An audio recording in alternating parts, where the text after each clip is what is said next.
साथियों नमस्कार।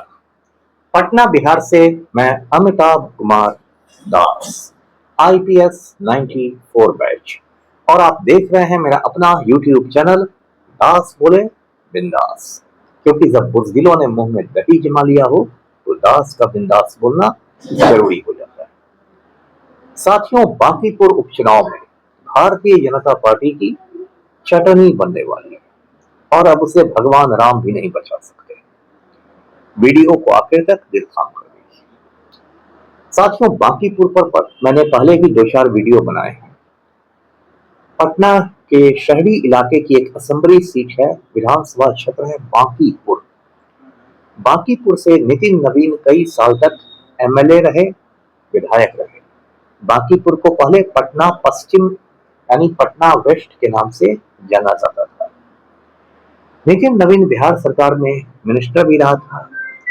कुछ महीने पहले नितिन नवीन भारतीय जनता पार्टी का राष्ट्रीय अध्यक्ष बन गया, कौमी सदर बन गया और नितिन नवीन राज्यसभा चला गया। तो उसके बाद उसने इस्तीफा दे दिया और बांकीपुर की सीट खाली हो गई। अब कानून यह है कि यदि कोई सीट खाली हो जाती है तो उसको भरने के लिए 6 महीने के अंदर उपचुनाव होता है, जिसे इंग्लिश में बाई इलेक्शन या बाई पोल कहते हैं। तो बांकीपुर में उपचुनाव हो रहा है। 30 जुलाई को वोट डाले जाएंगे। 3 अगस्त को वोटों की गिनती होगी, काउंटिंग होगी। अब ऐसे एक सीट पर हार जीत से बिहार सरकार की सेहत पर कोई असर नहीं पड़ेगा। हुकूमत को बहुत ज्यादा जबरदस्त बहुमत है, अक्सरियत है। लेकिन बांकीपुर की सीट इसलिए हॉट सीट बन गई है क्योंकि यहाँ प्रशांत किशोर यानी पीके की एंट्री हो गई है। प्रशांत किशोर की पूरे हिंदुस्तान में पहचान है। एक चुनावी रणनीतिकार के रूप में जो इलेक्शन की स्ट्रेटजी बनाते हैं, और बिहार की राजनीति में, बिहार के सियासत में भी एक बड़ा नाम है। उनकी पार्टी है जन स्वराज पार्टी। स्कूल का बस्ता उसका चुनाव चिन्ह है, इलेक्शन सिंबल है। और ये दिलचस्प बात है कि प्रशांत किशोर जिंदगी में खुद पहली बार चुनाव लड़ रहे। अब तक वो चुनाव लड़ाने का काम करते थे दूसरों को, लेकिन पहली बार वो मैदान जंग में खुद उतरे हैं। इसलिए बांकीपुर पर पूरे हिंदुस्तान की नजर है कि यहाँ के क्या नतीजे होते हैं। कल उन्होंने बड़े धूमधाम से अपना पर्चा भी दाखिल किया। उनकी जो वाइफ है डॉक्टर जाह्नवी दास, जो दिल्ली में रहती हैं, वो भी पधारी थी। उनका बेटा भी आया था और काफी भीड़ के साथ जन स्वराज के पीले झंडों का सैलाब था पटना में। और तब प्रशांत किशोर ने पर्चा दाखिल किया। अब बीजेपी की बात करते हैं, बलात्कारी जनता पार्टी की। तो बीजेपी ने यहां से अपना उम्मीदवार बनाया था अभिषेक सिन्हा बंटी को, और कहा गया था कि बड़ा जमीनी कार्यकर्ता है, जमीनी कारकुन है। और देखिए भाजपा जमीनी कार्यकर्ताओं को कितना सम्मान देती है, और अभिषेक सिन्हा बंटी को खड़ा कर दिया गया। अभिषेक सिन्हा बंटी ने नामांकन दाखिल भी किया, पर्चा दाखिल भी किया, जिसमें बिहार का 7वीं फेल मुख्यमंत्री सम्राट चौधरी भी था, वजीर आला की भी मौजूदगी थी। लेकिन बाद में पता चला कि अभिषेक सिन्हा बंटी के जो वालिदैन हैं, यानी उनके जो माता पिता हैं, वो दोनों चारा घोटाला में सजा याफ्ता हैं। रविंद्रनाथ सिन्हा उसके पिता भी, और उनकी मां चंचला सिन्हा भी। उसके बाद अभिषेक सिन्हा बंटी ने अचानक ऐलान किया प्रेस कॉन्फ्रेंस में कि मैं कुछ पारिवारिक कारणों से, कुछ फैमिली की वजहों से चुनाव नहीं लड़ूंगा। और आधे घंटे के अंदर बीजेपी ने अपना नया भी उम्मीदवार उतार दिया। उसका नाम है नीरज सिन्हा। ये दोनों कायस्थ बिरादरी से आते हैं। कायस्थ बिहार की एक अगड़ी जाति होती है, पूरे हिंदुस्तान में ऐसे फैली हुई है। एक अगड़ी जाति, अपर कास्ट जिसे कहते हैं, सवर्ण हिंदुओं में वो आती है। इत्तेफाक से मैं भी कायस्थ ही हूँ, कर्ण कायस्थ हूँ। तो बांकीपुर में 70,000 कायस्थ वोटर्स हैं, इसलिए यहाँ कायस्थों को अलग अलग पार्टियां तरजीह देती हैं। तो बीजेपी ने भी यही किया।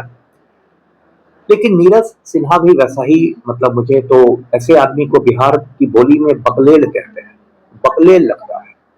कल एक अजीबोगरीब सीन देखने को मिल रहा था कि बीजेपी के जो प्रदेश अध्यक्ष हैं, जो बिहार के प्रेसिडेंट है बीजेपी के, संजय सरावगी, वो बिल्कुल लग रहा था कि ये नीरज सिन्हा की बिल्कुल गर्दन पकड़ के उसको ले जा रहे हो घसीटते हुए, और लग रहा था कि जरा देर के लिए वो छोड़ देंगे तो नीरज सिन्हा वहां से भाग खड़ा होगा।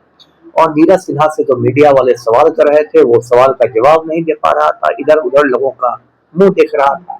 अब ये कैसी अजीब बात है कि जो बीजेपी है, बलात्कारी जनता पार्टी, वो कहती है कि हम पूरी दुनिया की सबसे बड़ी पार्टी है, दुनिया की नंबर 1 पार्टी है, लेकिन बांकीपुर में उसको एक ढंग का उम्मीदवार नहीं मिल रहा है।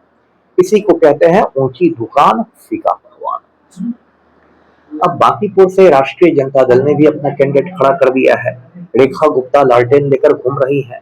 तेजस्वी यादव यूरोप में छुट्टियां मना रहे हैं, ठंडी हवाएं खा रहे हैं। रेखा गुप्ता भी है, लेकिन मेन मुकाबला जो है वो जन स्वराज पार्टी और बीजेपी के बीच होगा।